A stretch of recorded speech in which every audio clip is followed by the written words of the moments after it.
إن الحمد لله نحمده ونستعينه ونستغفره ونعوذ بالله من شرور أنفسنا ومن سيئات أعمالنا من يهده الله فلا مضل له ومن يضلل فلا هادي له وأشهد أن لا إله إلا الله وحده لا شريك له وأشهد أن محمدا عبده ورسوله يا أيها الذين آمنوا اتقوا الله حق تقاته ولا تموتن إلا وأنتم مسلمون يا أيها الناس اتقوا ربكم الذي خلقكم من نفس واحدة وخلق منها زوجها وبث منهما رجالا كثيرا ونساء واتقوا الله الذي تساءلون به والأرحام إن الله كان عليكم رقيبا يا أيها الذين آمنوا اتقوا الله وقولوا قولا سديدا يصلح لكم أعمالكم ويغفر لكم ذنوبكم ومن يطع الله ورسوله فقد فاز فوزا عظيما أما بعد فإن خير الحديث كتاب الله وخير الهدي هدي محمد صلى الله عليه وسلم وشر الأمور محدثاتها وكل محدثة بدعة وكل بدعة ضلالة وكل ضلالة في النار. Ka transmetuar Ebu Muhammed Abdurrahman ibn al-Bekr radhiyallahu anhu një ngjarje që flet për një keramet, një nderim që Allahu i Lartësuar ja ka bërë Ebu Bekr as-Siddiqut radhiyallahu anhu. Pra ka sjellë një tregim në cilin përmendet një keramet Ebu Bekrit, që është babai Abdurrahmanit. Abdurrahman ibn Abi Bekr. Nëna e tij quhet Ruman. Është vllai i Aishës radhiyallahu anha për babë dhe për nanë. Sepse Ebu Bekri ka pas dhe bashortë të tjera.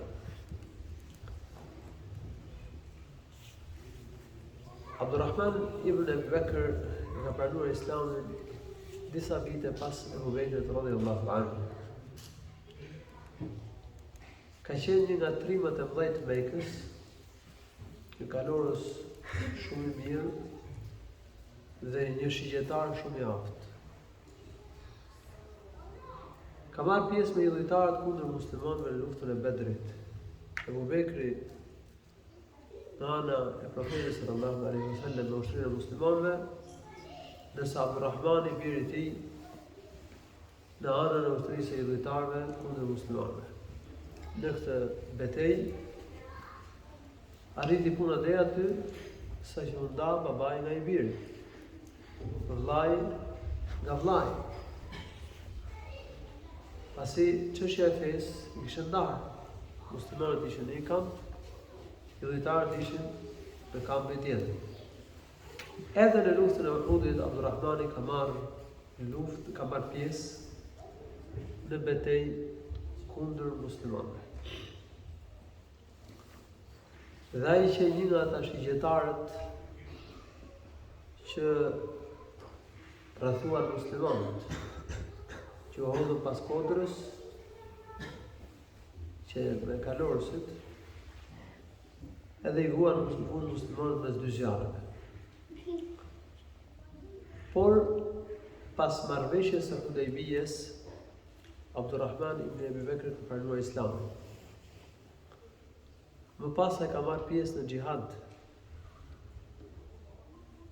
Ka vrarë një burr nga ushtria e Musejleme el-Kadhabit, për cilin thuhet se ka qenë truri i ushtrisë së Musejlemes, i grupit Musejlemes.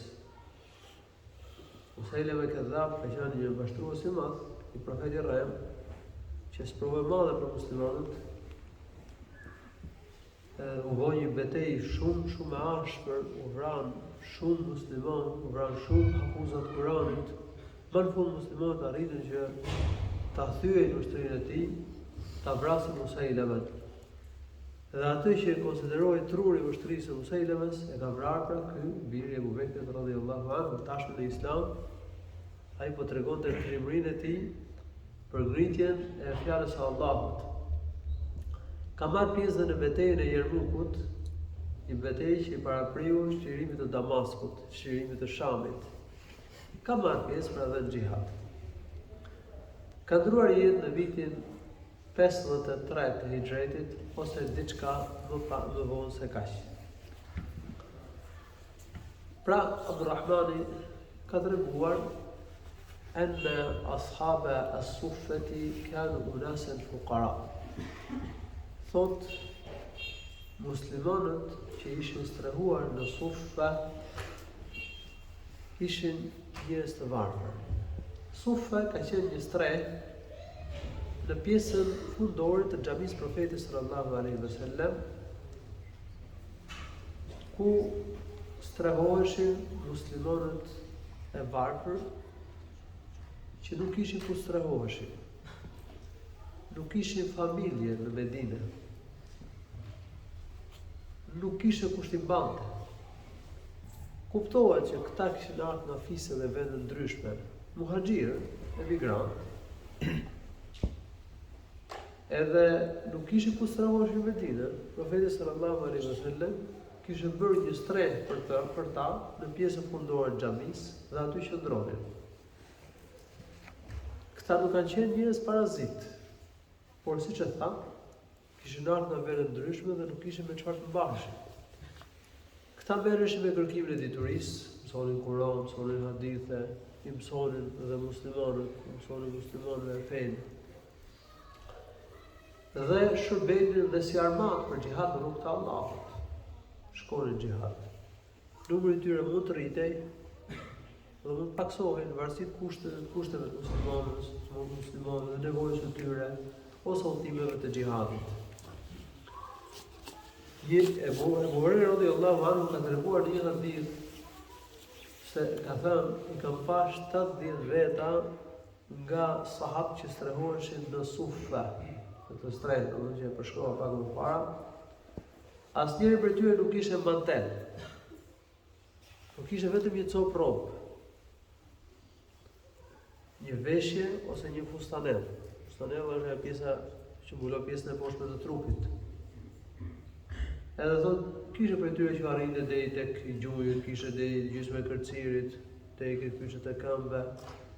Edhe e shtrëngonte mahej kështu për mbuluar me ta auretin që mos i zbulojë auretin. Atë kushtet e vështira të cilat kanë jetuar këta njerëz të varfër në radhë e shokët Profetit sallallahu alaihi wasallam.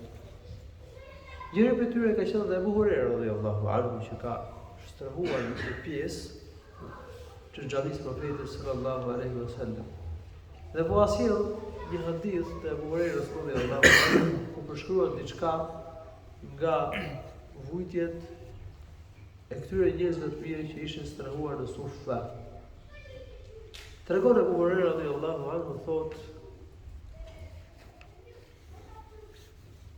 Wallahi alladhi la ilaha illa hu, in kuntu la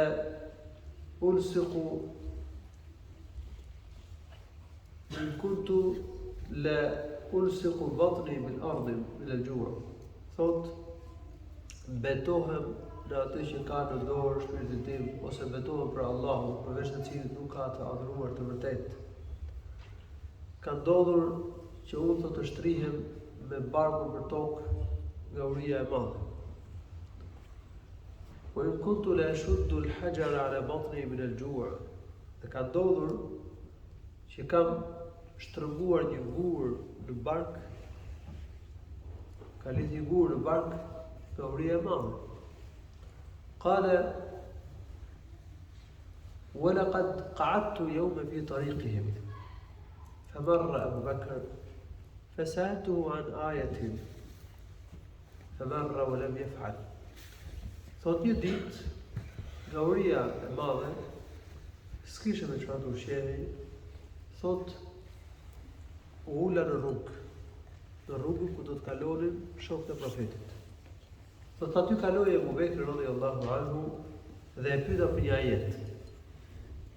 Thot nuk kisha hallë që tregonte ajetin, se unë e di ajetin, por dosha që ta kuptonte Abu Bekri se unë kisha nevojë për ushqim. Isha i uritur dhe të merrte në shtëpi me jep ushqim. Por thot ai kaloi dhe nuk u mori. Mbase Abu Bekri ka pas mundësi që ta mante, ta merrte. Kaloi Omeri, radhiyallahu anhu, e pyeta. Përsëri ndodhi e njëjta gjë. Shkoi dhe nuk më mori që më jepte ushqim. Qala famarra Rasulullah sallallahu alaihi wasallam fatabassama wa arafa alladhi bi. Thot kaloi profeti. Edhe kur më pa buzëqeshin, e kuptoi çfarë halli kisha dhe më tha: "Ja Aba Hirri, ilhaq bi." I tha: "O Abu Huraira, eja pas meje." Profeti i thëriste Abu Hurairës Aba Hirr. I tha: Hirr do të thënë macë, babai macës. I tha: "Eja pas meje." Qala fa madha fatabi'tu. Profeti u nis drejt shtëpisë tij, edhe unë shkova pas tij. Qala fasta'dhana fa'adhina li. Profeti shkoi pa gjendje në shtëpisë, edhe më dha leje që të hyja. Thot hyja. Qala fa idha bi qadahin min laban. Thot aty ishte një kupë me qumësht. Profeti sallallahu alaihi wasallam, me sa kuptohet, s'kishte lënë gjë në shtëpi.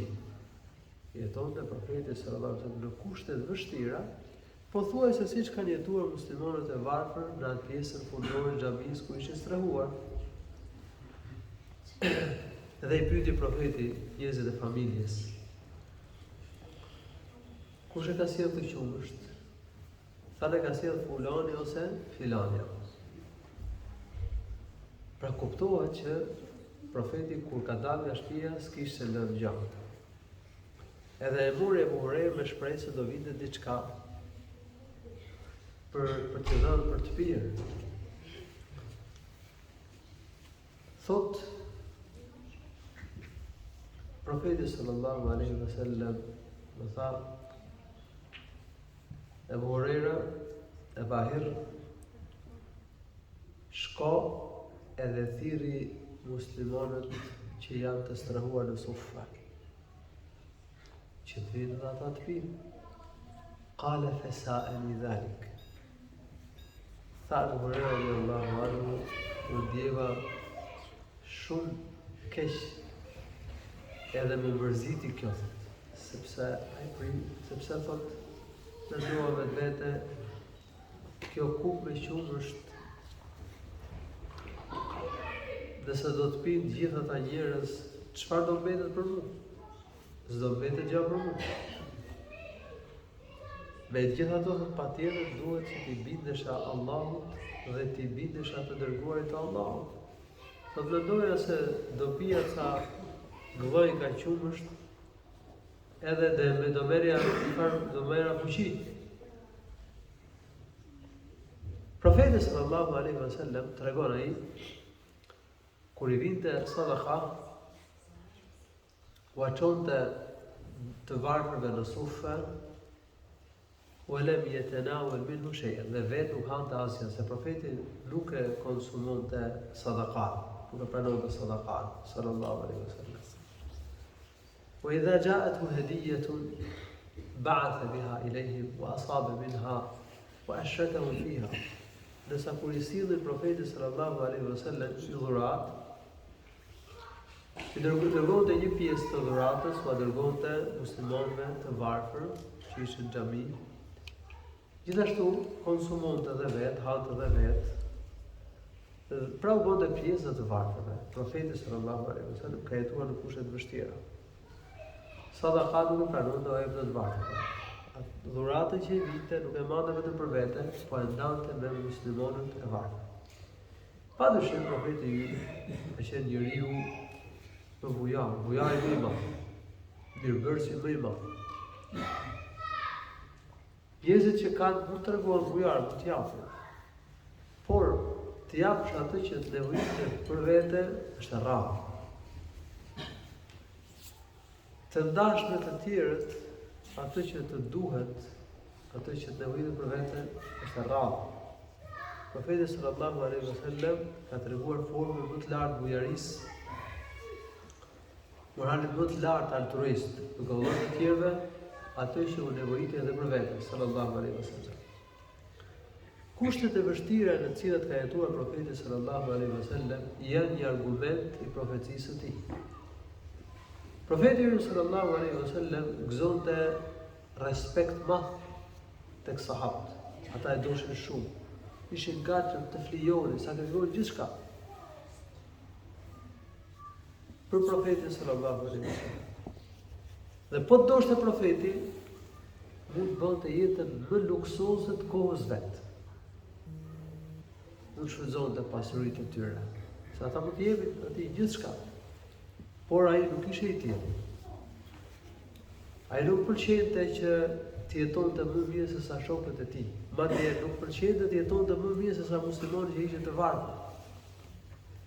Kjo jetesë modeste që ka bërë profeti tregon që ai është vërtet i dërguar i Allahut.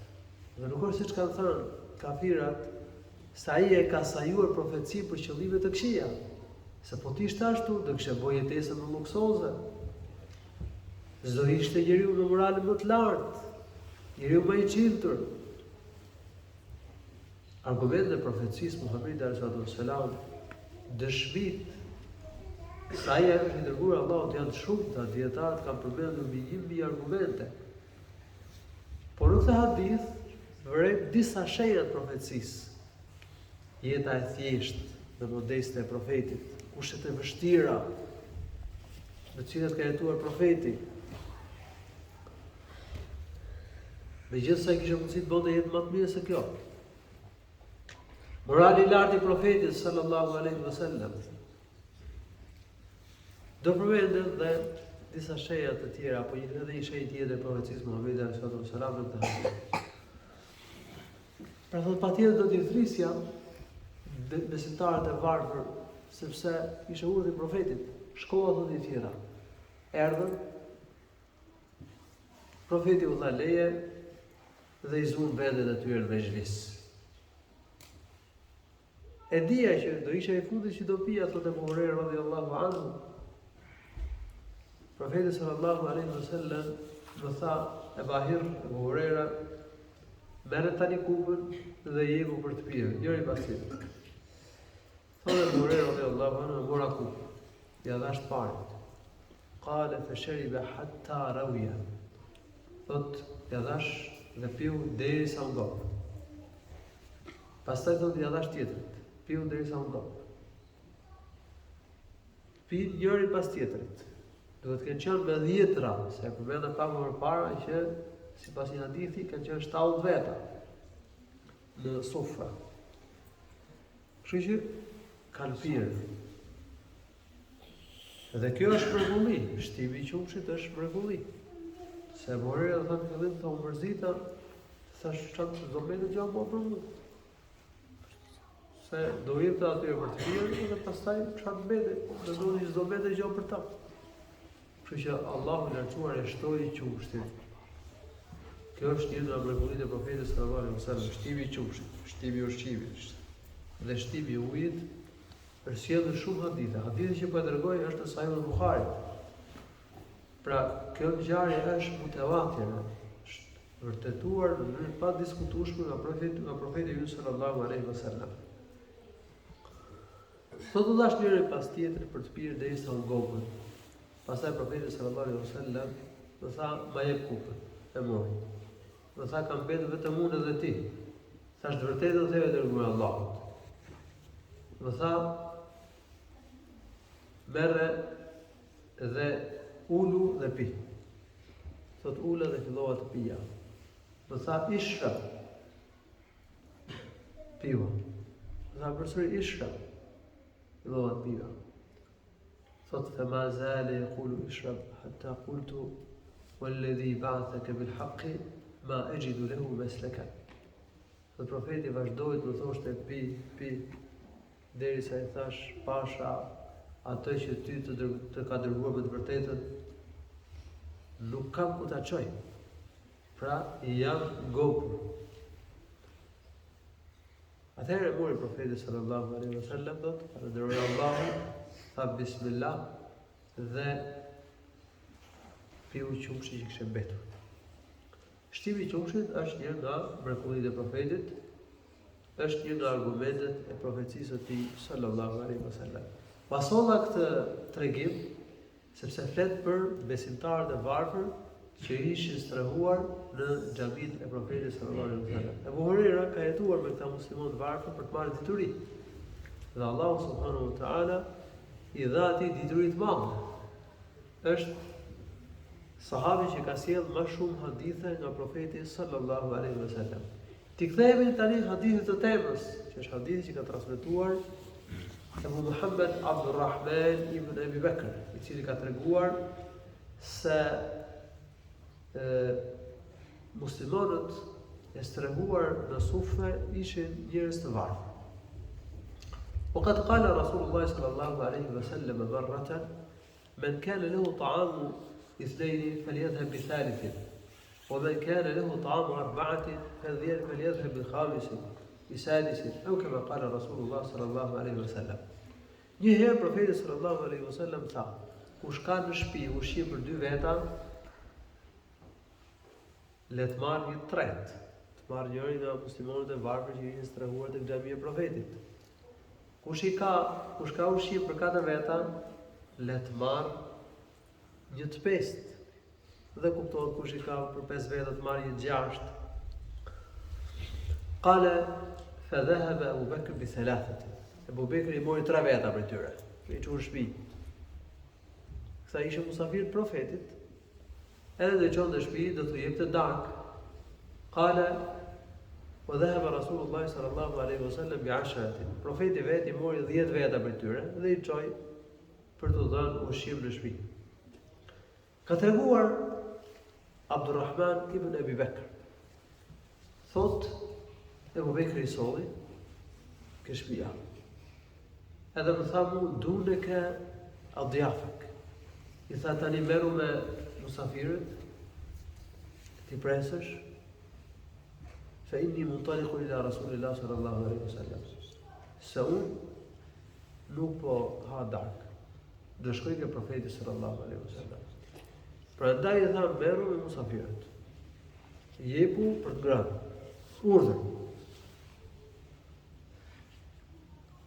قال فانطلق أبو بكر إلى رسول الله صلى الله عليه وسلم فتعشى عنده. Shkoi Abu Bekri ke profeti dhe hëngri darkë ke profeti sallallahu alaihi wasallam. قال ثم لبث حتى صلى العشاء. Pastaj të qëndroi derisa fali dhe namazin e yatsis. Kuptohet që darkën e ka ngrënë ndërmjet akşamit dhe yatsis. Edhe ka qëndruar Abu Bekri derisa ka falë yatsin. Qala فرجع فجاء بعدما مضى ما شاء الله من الليل. Edhe u kthye Abu Bekri në shtëpi thot, por pasi kishte kaluar një pjesë قال ما فعل الأضياف. U vjen në shtëpi thot, çfarë bëhet me miqt? I thot bashortja, i thot abaw an yakulu hatta tajid. I tha bashortja, ata kanë refuzuar me ngrënë derisa të vish ti. Të doshin me ngrënë. Abu Bekri radhiyallahu anhu në frikos. Pas ka mundësi dhe i kanë lënë pas dore musafirët, nuk u kanë dhënë për të ngrënë musafirëve. Abu Bekri radhiyallahu anhu, siç e përshkruan i biri, qala wa kana rajulan hadidan. Ishte shumë i rrept. Sidomos kur shkelëshe ligjet e Allahut. Kur dikur bënte gjunahe, kur lindte pas dore detyrat, kur kundërshtonte urdhrat, Abu Bekri në vrikosej. Dhe ishte shumë i rrept.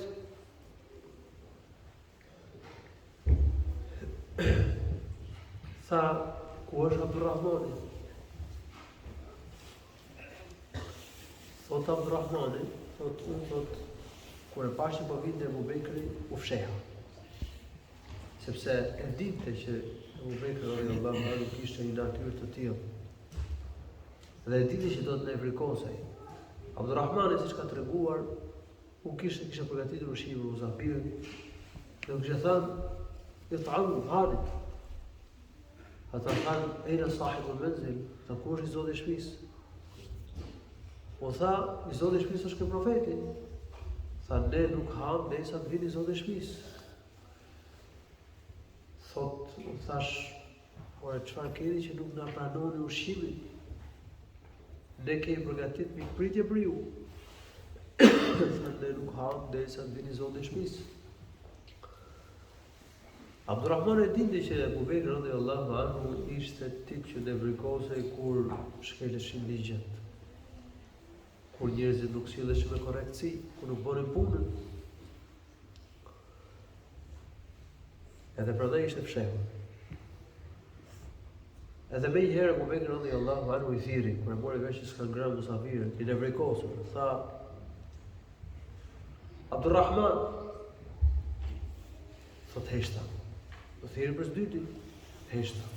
Të thiri për së treti, heshta.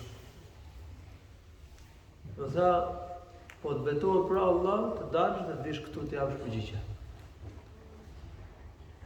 Si pas një për transmetimi, ka folur rënd. Ka thënë, o ignorant, ja gunda, ose o me djelent. Qa ke bukshti? Si pas një transmetimi, ka thënë, qale fe gjedda'a wa sabba. Abu Bekri ka thënë, u gjëptoft dhe ka folur rënd për ta. U gjëptoft do më thënë, ju coptoshin apo ju prefshin hunda, veshët. Kuptohet që këta ka thënë në gjendje nevrikosje. Thot dola dhe i thash që nuk pranun me ngrënë derisa të vije ti. Ty po deshe musafirët. Unë përgatita ushqimin, i ftova, po ata nuk pranun me ngrënë bashkë. Atëherë Abu Bekri radhiyallahu anhu u nevrikos me musafirët. Tha pasha Allahun, unë të ushqim sonte nuk e ha, tha Abu Bekri. Hani, se unë këtë natë këtë ushqim nuk e ha. Atëherë edhe bashortja e tij tha dhe unë pasha Allahun nuk ha, nuk i ushqim sonte. Edhe musafirët thanë, betohemi për Allah, la nat'am hatta tat'am. Dhe ne nuk ham derisa të hash. Abu Bekri radhiyallahu anhu tha, çka keni ju? Ma lakum la taqbaluna Qur'ana. Çka keni? Pse nuk e pranoni mikpritjen?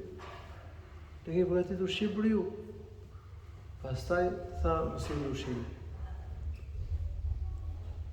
Hadhi min ash-shaytan. Betimi që bën për shejtanit, tha Abu Bekri. Si ushqimit filloi me ngrënë. Taj musafirët bukë. E sovën ushqimin. Filloi i pari Abu Bekri radhiyallahu anhu. Filluan me ngrënë musafirët. Thot sa herë që ngrini një kafshat musafirët, shtohej ushqimi. Qala ma kunna narfa'u luqmatan illa raba min asfala minha akthara minha. Sa herë që ngrini një kafshat ushqimi shtohej më shumë. Hatta asara akthara mimma kana qabla dhalik. Edhe u bë ushqimi 3 herë më shumë se ç'ishte para se të fillonin me ngrënë ushqim. Abu Bekri thot me shortët, ç'është kjo? Ajo thot, wa qurrati ayni innahu al-ana akthara mimma kana qabla dhalika bi 3 marrat. Ajo tha, betohem për Allahun. Kam kënaqësinë të them se tani ushqimi është edhe 3 herë më shumë se ç'ishte para se filloi me ngrënë ushqim. Abu Bekri radhiyallahu anhu hëngri nga ushqimi edhe çoi ushqim te profeti sallallahu alaihi wasallam. Mori të ushqim, pasi kishin ngrënë mysafirët, kuptohet, e çoi ke profeti sallallahu alaihi wasallam. Dhe njoftuan profeti që Allahu i lartësuar kishte shtuar ushqimin. Ky që pra është një keramet që Allahu subhanahu wa taala ja ka bëu Abu Bekrit gjendje e jashtëzakonshme, nderim. Allahu subhanahu wa taala ja ka shtuar ushqimin e Abu Bekrit radhiyallahu anhu. Ky është i tregues që Abu Bekri ishte njëri i mirë, njëri me gradë lartë tek Allahu i lartësuar dhe Allahu subhanahu wa taala e nderoi ata. Kjo është një nga kerametet e Abu Bekrit radhiyallahu anhu. Kerametet e evlijave janë njëkohësisht dhe shenjat profecisë Muhamedit sallallahu alaihi wasallam. Pse? Sepse Allahu ka dhënë këto mirësi për shkak se ata kanë pasuar profetin sallallahu alaihi wasallam. Sidomos kerametet që Allahu i lartësuar ka shfaqur sahabëve në kohën e profetit sallallahu alaihi wasallam. Ja quhen këtë ushqim të bekuar, tashmë ushqim i bekuar, sepse e kishte shtuar Allahu subhanahu wa taala. Qala ba'atha bihi ila rasulillahi sallallahu alaihi wasallam fa akala minhu. Ja dërguar profetit sallallahu alaihi wasallam dhe profeti sallallahu alaihi wasallam hëngri nga ky ushqim. Thot Abdurrahman ibn Abi Bakr, ne do të kishim muslimanët kishin lidhur një marrëveshje, qala kana bainana wa baina qaumin ahdun madha al-jahl. Kemi pas lidh një marrëveshje arpushimi me një fis. Kaloi afati I kësaj marrëveshje. Edhe njerëzit e këtij fisi vinë ke profeti sallallahu alaihi wasallam në Medinë, por kjo pjesa vinë në Medinë është në kuptueshme, ka shpjeguar dietarë. Qala fatafarraqna 12 rajulan. Dhe u ndam në 12 burra. Por muslimi e ka sjellë variante më ndryshe. Qala fa'arafna 12 rajulan. Thotë u caktuan këtyre njerëzve, u caktuan 12 drejtues. Pra kuptohet I kanë ndarë në 12 grupe dhe u kanë caktuar 12 drejtues. Qala ma'a kulli rajulin unasun. Me secili drejtues ishin ca njerëz. Qala Allahu a'lam kam ma'a kulli rajul. Allahu e di se sa njerëz ishin me secilin prej tyre. Qala fa'akalu minha ajma'un. Dhe gjithë këta kanë rënë në ky ushqim I bekuar që Allahu I lartësuar ja ka shtuar Abu Bekrit dhe që Abu Bekri e çoi ke profeti sallallahu alaihi wasallam. Pra këtë ushqim u kanë dhënë këtyre, të cilët janë ndarë në 14 grupe. Edhe u kanë dhënë këtë ushqim dhe të gjithë kanë ngrënë nga ky ushqim I bekuar, ushqim që I kishte shtuar Allahu subhanahu wa taala.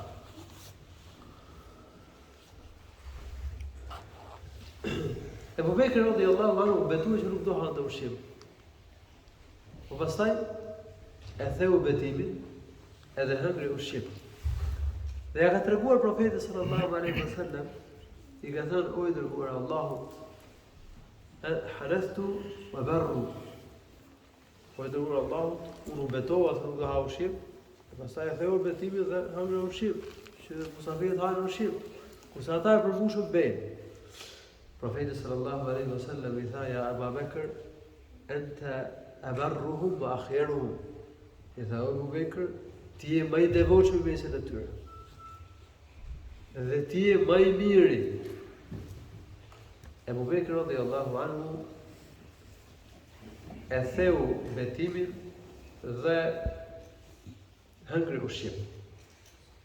Kur njeriu betohet për diçka, për të bërë diçka ose për të mos e bërë diçka, nëse vren se është më e mirë ta thyj këtë betim, le ta thyj betimin dhe të bëjë shlyerje betimi.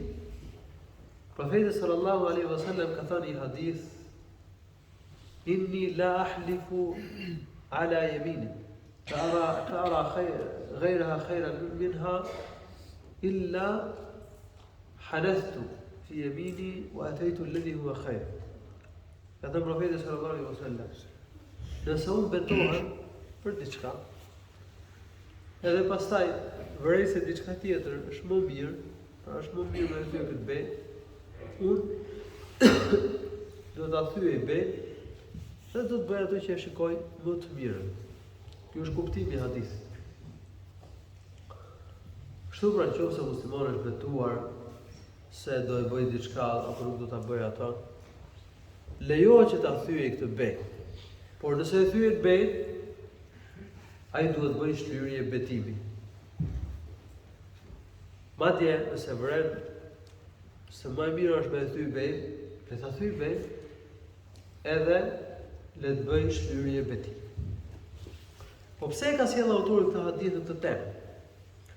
E ka sjellë për shkak se në të përmendet një keramet i Ebu Bekrit radhiyallahu anhu dhe kjo temë flet për kerametet e enbijave. Ka thënë autori në fillimin e temës, bab keramatu el-awliya wa fadluhum, kerametet e enbijave dhe mirësia e tyre. Pastaj autori ka sjellë një hadith që flet për Umar ibn Khattabi radhiyallahu anhu. Ka treguar Ebu Hurajra radhiyallahu anhu se profeti sallallahu alaihi wasallam ka thënë: "Qad kana fi man qablakum min al-umami muhaddathun, fa in yakun fi ummati ahadun fa innahu Umar." Ka thënë profeti sallallahu alaihi wasallam: "Në popujt para jush ka pas njerëz që inspiroheshin, që frymëzoheshin. Nëse do të ketë të tillë në ummetin tim, do të jetë Umar ibn Khattab." Hadithin e ka sjellë Buhariu në Sahihun e tij. E ka sjellë Abu Huraira, e ka sjellë Muslimi, por e ka sjellë Aisha radhiyallahu anha. Në popujt para ummetit islam ka pas njerëz që inspiroheshin. Ka pas profet, po ka pas dhe njerëz që nuk ishin profet, por inspiroheshin. Çdo të thotë inspiroheshin, frymëzoheshin, do ta shpjegoj inshallah taala. Në një transmetim tjetër, në Sahihun e Buharit sillet kështu: "Unasun yukallamun bi ghayri yakunu anbiya." Kanë qenë njerëz që inspiroheshin, edhe pse ata nuk ishin profet. Pra aty nuk u vinte shpallje, se nuk ishin profet. Por Allahu subhanahu wa taala inspironte, i frymëzonte. Kjo fjala ju kallamu, çdo më thonë, u treguash gjëra. Sipas disa dietarëve u tregonin me lajket. Por mendimi më i saktë nuk është ky. Nuk është ky komendi më i saktë. Komendi më i saktë është që Allahu subhanahu wa taala tregonte ca gjëra, domethënë i inspironte, i frymëzonte. Edhe pse ata mos e kishin paramenduar diçka të tillë. Dhe pra atyre u shkonin këto gjëra në mendje pa u treguar kush. Pa u folur kush pito. Prandaj Ibn Wahab ka thënë, siç e ka përmendur Buhari në Sahihun e tij, muhaddathun do të thotë mulhamun, njerëz që inspiroheshin, që frymëzoheshin. Allahu subhanahu wa taala u jepte diçka. U shtinte në mendje diçka të saktë. Edhe e shprehte diçka të saktë, një mendim të saktë, një qëndrim të saktë. Buhariu Allahu më shoftë ka shpjeguar kështu. Ka thënë: "Yajri al-haqqu aw as-sawabu ala alsinatihim." Do të thënë ata thonin të vërtetën. Allahu mësonte që të shprehin të vërtetën. U çonte Allahu mendje dhe të thoshin të vërtetën. Umar radhiyallahu anhu në disa raste ka dhënë mendime të goditura të sakta, edhe ka zbritur shpallje në përputhje me atë që ka thënë Umar radhiyallahu anhu. Profeti sallallahu alaihi wasallam ka thënë një hadith, ka thënë: "Inna Allaha daraba al-haqqa ala lisani Umar wa qalbi." Allahu subhanahu wa ta'ala ja ka mundsuar Umarit radhiyallahu anhu që të mendojë të vërtetën dhe që të shprehë të vërtetën. Po a do të thotë kjo që Umeri të vinte shpallja? Jo. A do të thotë kjo që Omeri ka qenë i pagabushëm? Jo, do ta përmend edhe pak më pas. Sepse ka sekte që këtë hadith e kanë keq shpjeguar. Dhe pretendojnë që evlijat janë të pagabushëm. Pretendojnë që evlijave, sidomos aty që e quajnë bula e evlijave, dhe secili nga sektet e sufizmit beson për themelusin e sektet tyre që është bula e evlijave. Pretendojnë që janë të pagabushme, kanë shumë prava, shumë gjëra.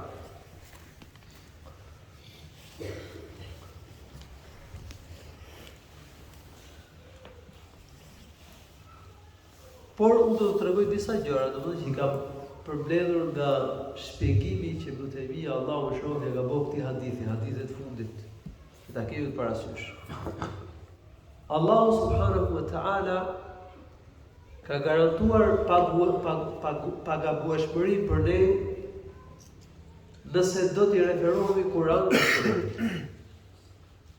Pra çështjet që dalin nga Kur'ani dhe nga Suneti janë sakta. Ato s'janë gabim. Ndërsa për mendimet e tjera nuk ka garanci.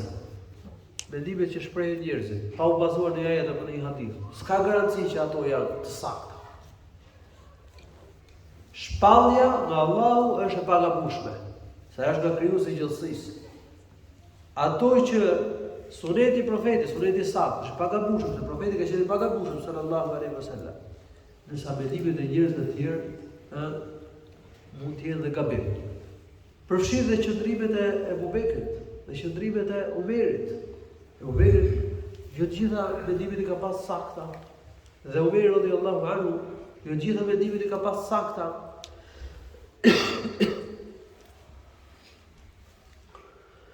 Kështu që nuk është të thënë që njeriu që është i inspiruar, siç ka qenë Omeri radhiyallahu anhu, të ketë arritur të thotë saktë në çdo qëndrim. Dhe s'ka pasur të qëllim profeti sallallahu alaihi wasallam. Se për shembull qëndrimi i Omerit radhiyallahu anhu në Hudejbije që i gabuar, qëndrimi i Abu Bekrit që i saktë. Dhe Abu Bekri këshilloi Omerin radhiyallahu anhu i ta kapu forca për mesazhin e profetit, qëndrimin e profetit, sa ajo është në të vërtetën. Dhe Omeri radhiyallahu anhu ka thënë, domethënë, ka bërë lutje më pas, ka bërë istighfar për shkak të këtij qëndrimi, ka bërë vepra të mira, ishte shlyerje për këtë qëndrim në Hudejbije.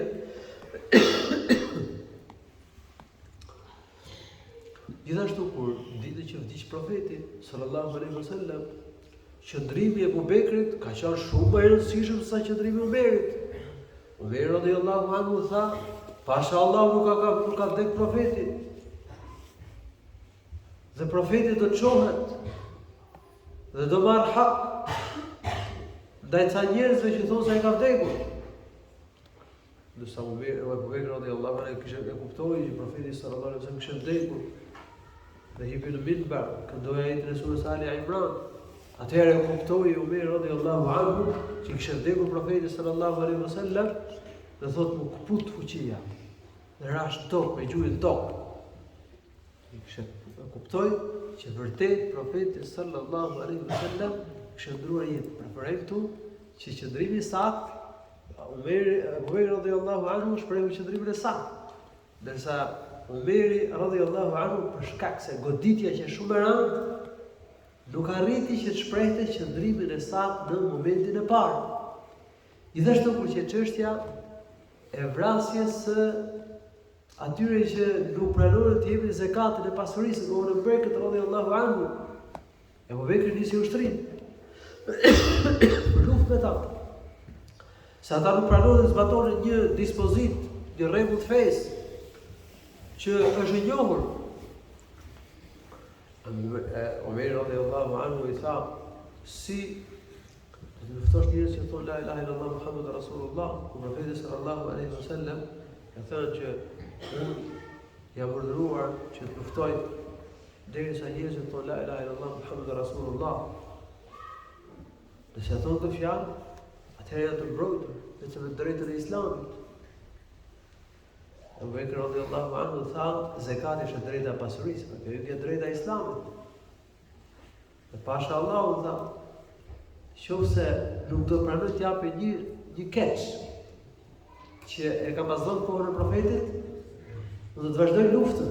Sado e pakët qoftë ajo që nuk pranojnë me dhon, dhe që kanë detyrë të japin zekat, derisa të nshtrohen plotësisht. Tha Umeri radhiyallahu anhu, kur e vura re që Allahu i lartësuar ja kishte mundsuar hakun e Abu Bekrit radhiyallahu anhu këtë çështje, do të tërhoqej nga qendrimi im. Pra ka ndodhur që Umeri radhiyallahu anhu të tërhiqej nga qendrimi i tij.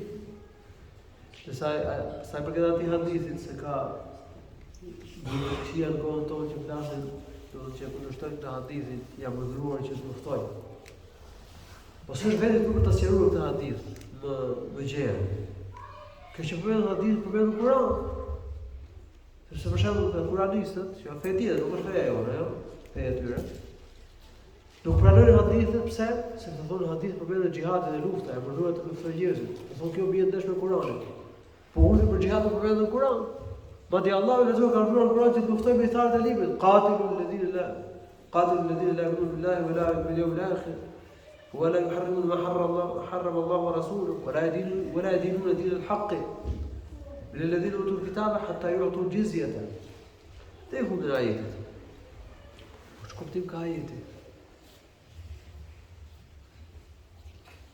Njëra e para, luftën nuk e bën individët, po e bën shteti. E dyta,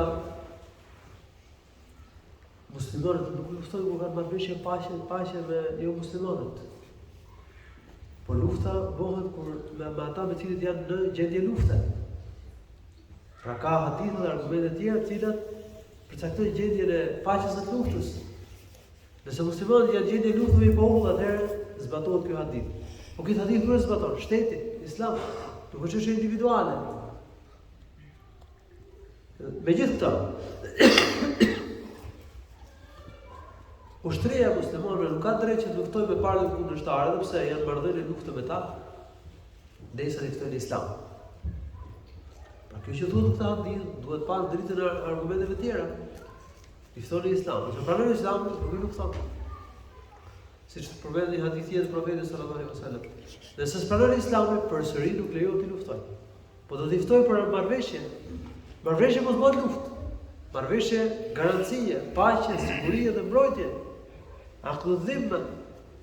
Dhe fitojnë komuniteti e muslimanëve të drejtën e vetëqeverisjes. Dhe vetë gjykimit. Dhe muslimanët i mbrojnë dhe dalin garant për ta. Nëse këtë nuk e pranojnë, çfarë do të thotë kjo? Thonë ne jemi në luftë me ju. Do të thonë nuk e pranojnë këtë status dhe zgjedhin që të luftojnë muslimanët. Muslimanët atëherë rrinë në luftë me ta. Këtë kuptim ka hadithi. Këtë kuptim ka ajetet dhe hadithet. Muslimanët rrinë në luftë me ta, po luftojnë betejë. Nuk vrasin fëmijë, se ka hadithe të tjera që ndalojnë vrasjen e fëmijëve. Nuk vrasin gra. Madje nuk vrasin as burgje në manastire, siç ka dhënë urdhër Abu Bekri në kohën e tij. Që të thonë se nuk vrihet njeriu se nuk vritet sipas rregullave të Islamit njeriu sa kundërshtar në fe. Po vritet nëse del fush betejë. Dhe është në marrëdhënie lufte me muslimanët. Dhe muslimanët nuk shkatrojnë infrastrukturën, nuk presin pemë, nuk shkatrojnë bujqësinë, e kështu me radhë. Pra këto janë rregulla lufte. Rregulla që muslimanët i kanë zbatuar këtu e 14 shekuj më përpara, kështu që ka edhe historian në mesin e qafirave që kanë dëshmuar se njerëzit më të mëshirshëm për luftra kanë qenë muslimanët. Po nuk është kjo tema jonë, domethënë që mos zgjerohemi në këtë çështje, thjesht nga që e përmenda hadithe dhe ka njerëz që të keq kuptojnë këto hadithe, bëra këtë ndërhyrje. Ka ndodhur pra që Umeri radhiyallahu anhu të ketë gabuar dhe të rrequr në gabimi. Dhe kur dikush i sjellë një hadith nga profeti, Umeri radhiyallahu anhu të rriqej. Një herë siç ka treguar Abdullah ibn Abbas radhiyallahu anhu, se Umeri radhiyallahu anhu merrte njerëzit më të pjekur, më të ditur me xhlisin e tij. Dhe ka qenë dhe një Hurr ibn Qais, pjesë me xhlisit edhe pse ishte i ri. Dhe vjen një Uyejn ibn Hisn, ishte xhaxha i këtij Hurrit. thot merr leje që unë mund të hyj ke mezhlisi Umerit radhiyallahu anhu. Mori leje, hyj me mezhlis, sa hyj me mezhlis, filloi me fol kundër Umerit radhiyallahu anhu. Dhe i tha nuk po i ndan të ardhur në mënyrë barabartë. Umeri radhiyallahu anhu në Amerikos. Por lipi i këtij personi që hyri, i tha ja ayyuhal mu'minin. Allahu subhanahu wa ta'ala thotë në Kur'an: "Khudhil 'afwa wa'mur bil 'urfi wa'rid 'anil jahilin." Allahu thotë në Kur'an: "Tregon tolerant, pranoj njerëzit me problemet që kanë. Mos i vën vështirësi njerëzit. Fali, urdhër për të mirë dhe largohu nga gjërat." Ky është i paditur.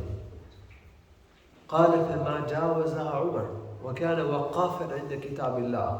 Umeri radhiyallahu anhu nuk e tejkaloi këtë që përmendet në këtë ajet. Umeri ndalej tek ajo që përmendet në librin e Zotit. Nëse dikush ja zgjidh një ajet ose ja zgjidh një hadith, Umeri tërhiqet. Radhiyallahu anhu. Për që nuk e ka kuptimin ky hadith që ata njerëz që inspiroheshin janë të pagabushëm, siç ka thënë sektet e sufizmit. Përkundrazi dhe njëri që ndjen se domethënë para ndjen diçka dhe e thon dhe rezultati është siç e ka thënë ai. Edhe ky duhet që qëndrimet dhe mendimet e tij t'i peshoj sipas ajeteve dhe haditheve. Se vetëm në atë mënyrë mund të kuptohet nëse një çështje fetare është e vërtetë apo jo, është e saktë apo jo. Kjo është e padiskutueshme sipas Kuranit, Sunetit dhe ixhmarit të ummetit islam. Dhe kush pretendon diçka tjetër, ai padyshim është i devijuar. Po pse ka sjellë autori këtë hadith këtë temë? Sepse ky hadith flet për nderimin e madh që kishte bërë Allahu subhanahu wa taala Umar ibn Khattab radhiyallahu anhu. Allahu subhanahu wa taala e frymëzonte Umerin, e inspironte, ja tregonte diçka, domethënë shtinte në medje dhe e shprehte Umerin radhiyallahu anhu. Në popujt e mëparshëm ka pas njerëz të tillë. Umar ibn Khattab radhiyallahu anhu është njëri prej tyre në ummetin islam. Madje ai duhet të jetë më i miri atyre që janë të inspiruar në ummetin islam. Radhiyallahu, edhe pse Abu Bekr është më i mirë se sa Umeri radhiyallahu anhu, po Umeri ka stikatur me këtë çështje. Abu Bekr radhiyallahu anhu ka pas shumë merita dhe shumë mirësi, shumë vlera. Por kjo nuk do thotë që çdo merit që e ka pas Umeri do ta kishte edhe Abu Bekri, apo çdo merit që e ka pas Abu Bekri do ta kishte edhe Umeri radhiyallahu anhu, secili prej tyre për shembull ka spikatur me diçka, ka patur diçka të veçantë. Dhe këtë të veçantë e ka pas Umeri radhiyallahu anhu, sikur se përmendet në hadith, ka qenë i inspiruar. Po a ka të tjerë në ummetin islam që mund të inspirohen, që mund ta shtjerë Allahu në rrugë diçka në mendje, mund ta sjellë diçka në mendje, dhe mund të ketë. Madje sipas disa dietarëve, përderisa ka pasur popujt e mëparshëm, me cilëve ka pas profet, atëherë që të ketë njerëz që frymëzohen në ummetin islam, që Allahu ka sjellë diçka në mendje dhe e thon diçka gjëra të sakta, është edhe më e mundshme dhe më e arsyeshme në ummetin islam. Mirë po e theksojmë fjalë, kjo nuk do të thotë që evlijat janë të pagabushëm. Nuk ka këtë kuptim ky hadith i profetit sallallahu alaihi wasallam. Se para ca vitesh këtu në vendin tonë dolën ca plaka që pretendonin se frymëzoheshin. Dhe ishin edhe ca hoxhallar mashtruesa, u zuan i përmend emrin e tyre, duhet ta përmend emrin këtu, që i kishin mësuar këto hadithe, edhe mashtronin masën e njerëzve. Dhe u thoshin filon plak, ajo mund të ishte fallxhore, ajo mund të ishte lidhur me xhin. Ajo thoshin është e shenjtë, ajo frymëzohet, asaj vjen inspirim, se ka thënë profeti kështu dhe kështu. Pra spekulonin me këto hadithe. Ka ndodhur kjo në vendin tonë. Ndërkohë që ato plaka s'falen namaz. Ato gra s'kishin shabi. Ato s'falen namaz. Ato s'kishin dije feje. Nga u bërë ato evlija. Evlija është besimtarit e vogël që rrugën e Kuranit dhe Sunetit. Nëse njeriu shfaqet gjendje të jashtëzakonshme, sjellë informacion, rrafet diçka. Nuk duhet të citohemi më njëherë, besojmë që ajo është evlija e Allahut. Evlia është besimtari i devotshëm që ecën rrugën e Kuranit dhe Sunetit. Prandaj Imam Shafi'i, Allahu mëshiroft, ka thënë: nëse vëret që njeriu ecën mbi ujë apo fluturon në ajër, ecën në ajër, mos i beso derisa të krahasosh gjendjen dhe çështjen e tij me atë që përmend Kurani dhe Suneti. Duhet me pa gjendjen e tij. Se kjo mund të jetë lloje gjitbe, mund të jetë ndonjë marifet që e ka rritur ta zbulojë, ta kapë dhe së kap tjerët. Për shembull, kohën tonë janë shpikur mjete dhe gjëra që nuk ekzistonin më përpara. Kështu që edhe nëse njeriu shfaq diçka të jashtëzakonshme, gjërat e jashtëzakonshme nuk tregojnë gjithnjë se njeriu është i shenjtë apo se është i mirë apo se është evlia. Megjithëse ne nuk duhet ta përdorim fjalën i shenjtë. Ne përdorim fjalën e evlia, i mirë, i dashur i Allahut, i afruar tek Allahu, se këto janë terma fetare. Se fjala i shenjtë nuk është termi jonë, është huazuar nga jo muslimanët. Pra ne nuk e përdorim këtë term. Gjithsesi, nuk duhet të nxitohemi të themi për njëri që ky është evlia, ky është i dashur, ky është i afruar tek Allahu i lartësuar, pa e krahasuar gjendjen e tij me atë që përmend Kurani dhe Suneti e Profetit sallallahu alaihi wasallam. Nëse njeriu e ka besimin të drejtë, ecën rrugën e Sunetit, është besimtar i devotshëm, i kryen detyrat e fesë, ruhet nga gjunahet, atëherë themi që është evlia e Allahut. Dhe ajo që është shfaqur është një keramet, është një dërim për ta. Dhe prapse do ta dimë. Kerameti nuk tregon në çdo rast se ky njeri është më i mirë se sa të tjerët. Kerameti më i madh që i bëhet njeriu është që tezën rrugën e Allahut. Prandaj kanë përmendur dietarët se kerametet në radhën e tabiinëve kanë qenë më shumë se sa në radhën e sahabëve. Dhe arsyeja kanë thënë është se sahabët kanë pa profetin, kanë jetuar me profetin, kanë përjetuar mrekullitë e profetit dhe nuk kishin nevojë për shenja përforcuese. Nëse në kohën e tabiinëve, për shkak se ata s'kishin pa profetin, ata s'kishin përjetuar momentet e zbritjes së shpalljes, kishin nevojë për shenja përforcuese. Prandaj kerametet në kohën e tabiinëve kanë qenë më shumë se në kohën e sahabëve. Pa do thotë që tabiinët janë më të mirë se sahabët? Jo.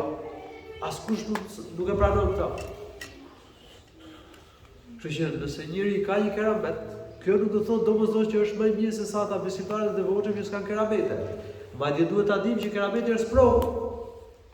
Dhe ka njerëz që u jepet një dërim i keramet dhe mund devijojnë. Siç ka qenë ai apo ata për cilët ka folur Allahu në fjalën e tij, "Wa tu alayhim naba alladhi ataynahu ayatina fansalakha minha fatba'ahu ash-shaytanu fakana min al-ghawin." Flet ajeti për një person ose sipas komentit më të mundshëm për gjithë ata persona të cilëve Allahu ka dhënë ca shenja, keramete, nderime. Mirë po ata kanë devijuar nga rruga e Allahut subhanuhu teala. Ata i ka po pasues shejtani, kanë anuar nga dynjaja dhe kanë devijuar. Kështu mund të ketë edhe njerëz që e mbajnë veten lart, pasi janë dhënë kerametet dhe devijojnë nga rruga e Allahut subhanuhu teala. Prandaj, kerameti është simbolisi i kësaj bote. Varet se çfarë do bëjë njeriu, a do falënderojë Allahun subhanuhu teala apo jo. Elus Allahu të bëjë dobishme këto që shpjegova, Allahu shumë e mira. والحمد لله رب العالمين وصلى الله وسلم على نبينا محمد وعلى آله وصحبه